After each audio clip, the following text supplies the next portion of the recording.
não parar, não precipitar e não retroceder. Então dizer para esse cara, sabe quando nós vamos parar? Nunca. Nunca na sua porca vida. E aí, pessoal do canal, tranquilo? Então, antes do vídeo, quero pedir a vocês para apoiar o nosso canal, seja membro, participe do apoio, vaquinha ou de qualquer outra forma. A gente também deixa o Pix aí para vocês ajudarem o nosso canal. Estão vendo aí toda a censura que está acontecendo aqui no YouTube, em toda a grande rede social. Então é isso aí, para a gente continuar nessa luta, precisamos do apoio de todos vocês. Muito obrigado a todos, fiquem com o vídeo, sempre com Deus, pátria, família e liberdade. Valeu!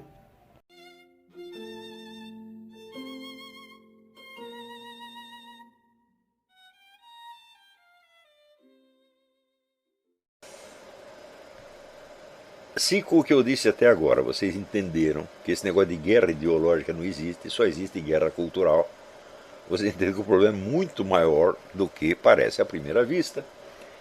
E vocês entendem, sobretudo, que toda forma de argumentação racional é perfeitamente impotente para lidar com isso.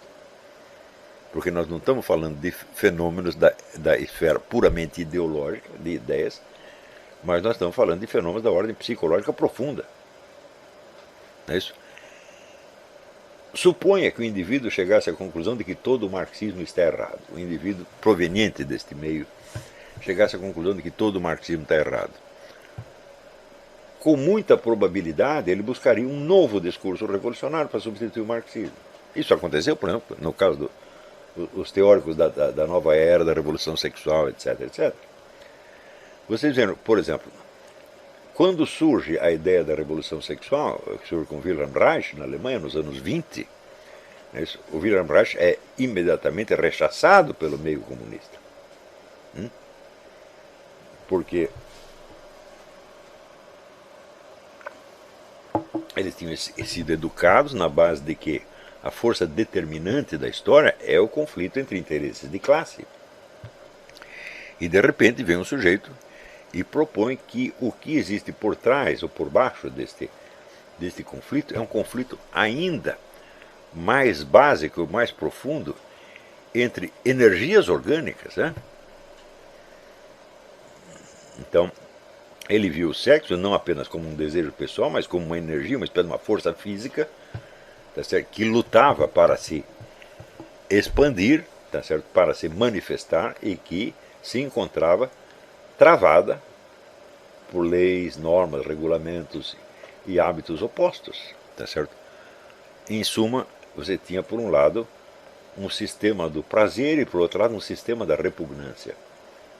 Aquilo que para um indivíduo era o máximo do prazer, o suprassumo das delícias, para o outro era o que havia de mais repugnante e horroroso, tá certo? E a política da repugnância predominava sobre a política do prazer, então era preciso estourá-la de algum modo para promover o que ele imaginava como uma espécie, ele chamava isso de energia orgânica, para uma explosão de energia orgânica que ia mudar não apenas a sociedade, mas o universo inteiro. Wilhelm Reich dizia que o próprio advento de Cristo foi uma explosão de energia orgânica que estourou tudo, e ele esperava que isto acontecesse de novo. E muito bem, Wilhelm Reich morreu louco, e hoje em dia pouquíssimas pessoas se consideram discípulas de Wilhelm Reich, porém, quer dizer, a luta pela liberação da energia sexual não continua igualzinha. Mais ainda, nós podemos perguntar, quer dizer, a liberação sexual pode criar uma nova sociedade? Ou, ao contrário, ela precisa desta mesma sociedade para poder continuar? Por exemplo, eu pergunto, sem a indústria do show business, como poderia haver liberação sexual? Então a indústria do show business é evidentemente um dos aspectos fundamentais da economia capitalista. Show business e mídia, tá certo? Provavelmente é o setor mais próspero da economia. Não é isso? Então, o próprio fundamento econômico da possibilidade da sua ideologia, entre aspas, tá certo? Depende da cultura antagônica que você está querendo destruir. Então isso quer dizer, você conhece algum país onde tenha se instaurado um socialismo por meio da revolução sexual? Nunca houve. Ao contrário, dentro da área socialista, né, toda esta ideologia sexualista é geralmente repelida e perseguida, como é na Rússia hoje, como foi no tempo de Stalin, tá certo? Como é ainda em Cuba, tá certo?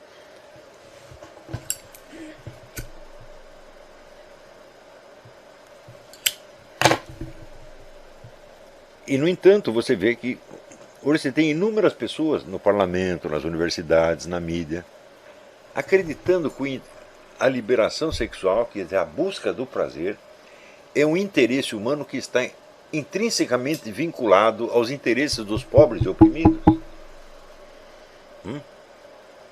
Ora, você sabe perfeitamente que uma vida de prazeres não é para os pobres e oprimidos. Eles não têm acesso a isto. Não é isto? Então, o que é na realidade um interesse de uma faixa pequena, da classe média alta para cima, se identifica simbolicamente com os interesses da população pobre, que não tem nada que ver. Então, só por esse exemplo, vocês veem como a guerra cultural não se trava na esfera das ideologias, mas se trava na esfera, vamos dizer, psicológica mais profunda. É uma coisa que tem mais a ver com o inconsciente humano do que com qualquer outra coisa. Não é isso? Ora, se você ler as obras do próprio Antônio Gramsci, que eu não considero o que existe de melhor sobre o assunto, você vê que ele estava consciente disto. Ele acreditava que era possível você derrubar o capitalismo através da destruição dos símbolos dominantes da cultura capitalista. Ora, esses símbolos, por sua vez, não tinham sido criados pela cultura capitalista, mas eram recebidos de uma cultura anterior, que era a cultura católica. Tá certo? Então ele via, vamos dizer, a Igreja Católica como o maior obstáculo ao comunismo.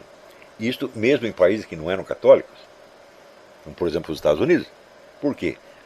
99% dos elementos culturais, vamos dizer, do protestantismo local tinham sido herdados da Igreja Católica. Não eram tão diferentes assim. Era a mesma Bíblia, os mesmos 10 mandamentos, o mesmo Sermão da Montanha, etc, etc, etc. Então, independentemente da modulação local, um pouco diferente, né, que o Gramsci chamava do americanismo, que existe uma ideologia americanista, que é diferente da ideologia católica antiga, mas que é herdeira dela, de algum modo. Ele achava que através da destruição disso podia se criar um socialismo. Isso jamais se verificou no mundo. Tá certo? E a coisa mais incrível é o seguinte: embora não se tenha instaurado um socialismo em parte alguma por meio da Revolução Gramsciana, a Revolução Gramsciana continua sendo, por assim dizer, a proposta ideológica de maior sucesso no mundo, especialmente no Brasil. Então, o número de pessoas que participam desta revolução cultural e que veem nela, vamos dizer, o próprio tecido da sua vida, é cada vez maior. E o raio do socialismo nunca vem. Ele continua sendo adiado e adiado, adiado. Nas aulas que eu dei sobre a mentalidade revolucionária, eu mostrei que esse adiamento faz parte da própria dialética interna da revolução. Os objetivos proclamados da revolução não podem ser atingidos, por um motivo muito simples. A revolução, ela nega todos os valores existentes e se afirma a si própria como o valor supremo que não pode ser julgado por nenhum dos outros. Então a revolução só pode ser julgada por si mesma. Por isto mesmo, ela jamais pode se transformar num estado de coisas estabelecido, porque esse estado de coisas então será julgado de acordo com outros interesses. Por exemplo, a população a qual você prometeu isto ou aquilo e não realizou, julga você e te condena. Tá certo? Isso não pode acontecer jamais. Portanto, ninguém tem que se preocupar com o socialismo. O socialismo simplesmente não virá como nunca veio. Tá certo? E o que haverá sempre vamos dizer, é uma economia basicamente capitalista, com uma sociedade imbuída de uma cultura antagônica ao capitalismo. Isso é o que você tem nos Estados Unidos. Né? Você tem uma imensa economia capitalista, tá certo? Que investe maciçamente na cultura anticapitalista, a qual não tem jamais o poder de destruí-la, mas tem o poder de transformar a sociedade no inferno. Este é o processo que nós estamos vivendo efetivamente. Então, isso quer dizer, mas, que os planejadores da guerra cultural comunista, eles têm um grande controle da situação cultural sob certo aspecto. Mas o controle da situação cultural não tem nada a ver com o advento do socialismo. Essa situação pode continuar assim indefinidamente e vai continuar. E se vocês perguntarem, mas por que as grandes fortunas, os grandes grupos mega bilionários investem tanto na ideologia da esquerda? Porque eles sabem disso. Isso quer dizer que esses grandes grupos, eles sempre têm a seu serviço intelectuais, estudiosos, profundíssimos, que sabem como essas coisas funcionam. E sabem qual é a margem de risco envolvida. E sabem que o risco de o esquerdismo mundial criar um socialismo é zero. Né? O que vai haver, vamos dizer, essa intensificação, vamos dizer, de conflitos perfeitamente planejados e controlados. Por exemplo, a cultura do divórcio nos Estados Unidos. Isso aparece, evidentemente, também de fontes esquerdistas, que esperavam que, através da destruição da família, destruiremos a sociedade capitalista. Ah, não, a sociedade capitalista progride formidavelmente na base da destruição das famílias. Mesmo porque, como também já expliquei, não se trata da destruição das famílias em geral, mas das famílias do povão e não das famílias da elite. Você não vê nenhuma dessas grandes famílias tipo Rockefeller ou Rothschild dividida por conflitos sexuais, por exemplo. Não tem isto. Isto é só para o povo. Então, quanto mais você dissolve as famílias, mais as pessoas são reduzidas, vamos dizer, a átomos soltos, vamos dizer, sem raiz em valores próximos. Então as pessoas ficam como ovelhas desgarradas. E ovelhas desgarradas, já que elas foram, vamos dizer, retiradas do seu círculo de referência mais próximo, são facilmente integradas num círculo de referência maior, que é criado pelas grandes empresas e pelo Estado. Então, por exemplo, você já não participa do seu universo familiar, você já se sente totalmente estranho a seu pai, sua mãe, etc, etc, etc. Mas você quer um novo computador da Apple, não é isso? E você quer a Previdência Social te dando dinheiro, tá certo? Você precisa do Estado e das grandes empresas para cada vez mais coisas.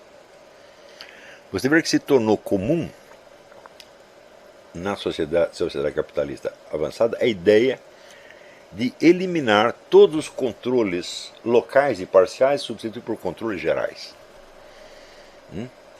Você tem hoje edifícios inteiros onde você não pode dar uma descarga na privada sem se referir a um computador central. E, atualmente, todas as empresas de automóveis estão empenhadas no automóvel autodirigível. Ora, se o automóvel é autodirigível, ele só pode ser mediante a conexão que ele tem com o computador central. Isso quer dizer que a partir desse momento que as empresas calculam que esse processo vai estar completado em 2025.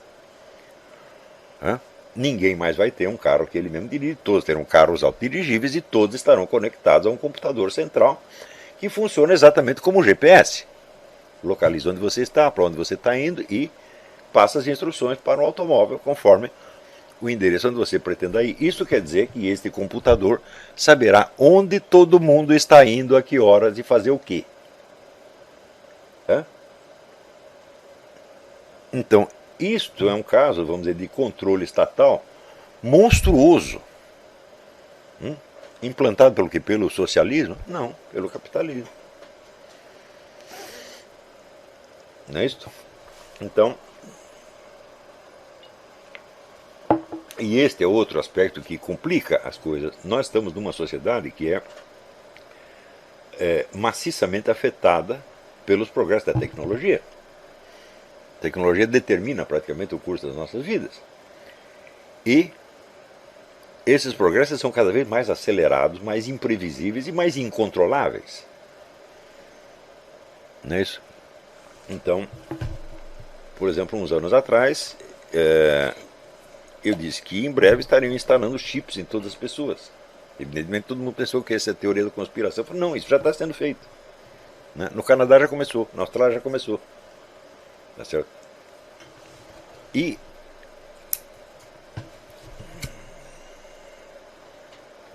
isso quer dizer que você tem meios de controle da conduta popular que nenhum tirano da humanidade jamais imaginou.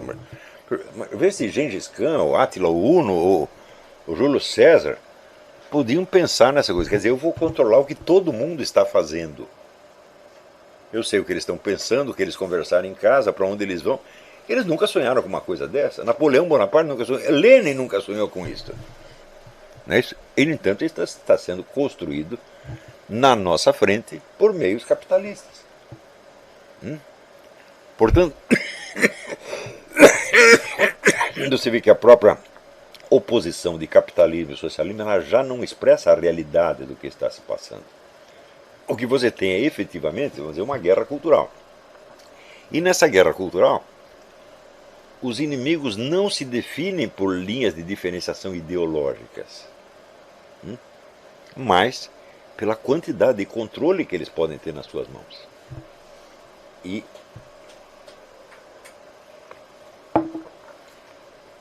existe muito pouca diferença entre, vamos dizer, um Estado socialista, nominalmente socialista, como ainda é, por exemplo, a China, tá certo? E um Estado capitalista onde as grandes empresas, em associação com o Estado, exercem esse controle sobre toda a população.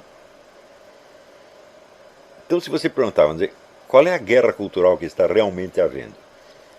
Bom, a guerra cultural é entre uma cultura mundial de centralização e acumulação ilimitada de poder e todas as culturas que ela vai abrangendo enquanto isso.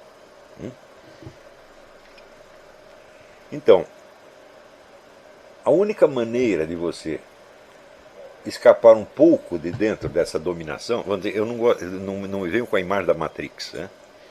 Esse filme Matrix é uma total falsificação, total, né? Ela expressa, vamos dizer, o ideal de dominação, um ideal de dominação absoluta que é intrinsecamente impossível e que jamais será realizado. Porque o sujeito oferece para você uma coisa que parece uma banana, tem casca de banana, tem cor de banana, tem gosto de banana, tem as propriedades nutritivas de banana, mas é uma banana falsificada. É bom, você tem que rir de uma coisa dessa. Eu digo, se a banana falsificada tem todas as propriedades da banana, sem faltar nenhuma, então ela é indiscernível da banana. Então, um mundo falsificado que imite o mundo real em 100% é obviamente impossível. Sempre terá que haver uma área de tensão. Não é isso? Então, o pessoal pensa, quando o sujeito expressa a sua revolta cultural em termos de sair da Matrix, ele já entrou na Matrix por isso mesmo. Quer dizer, ele aceitou este símbolo Matrix, que é criado por quem? Pela contracultura ou por uma grande empresa de media show business, né? Então, nós não podemos aceitar nenhum símbolo popular. Isto é fundamental.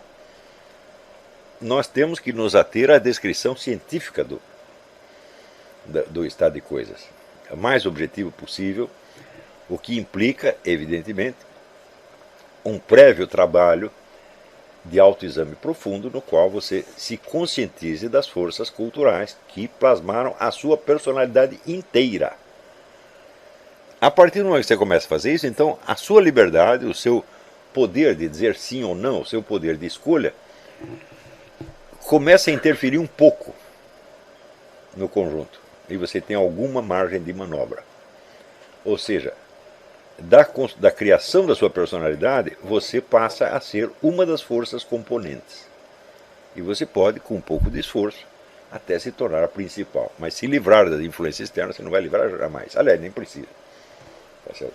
Então, não se trata de você se tornar uma criatura inteiramente criada por si mesmo. Tá certo? Para se criar por si mesmo, você precisaria começar por gerar você desde o nascimento, desde o momento da gestação, do momento da fecundação, e isso não é possível. Tá certo? Nós sempre nos conhecemos a nós mesmos quando nós já estamos semi-prontos, feitos por outras pessoas. Né? E o que nós podemos fazer é tentar, a partir desse momento, exercer uma certa escolha.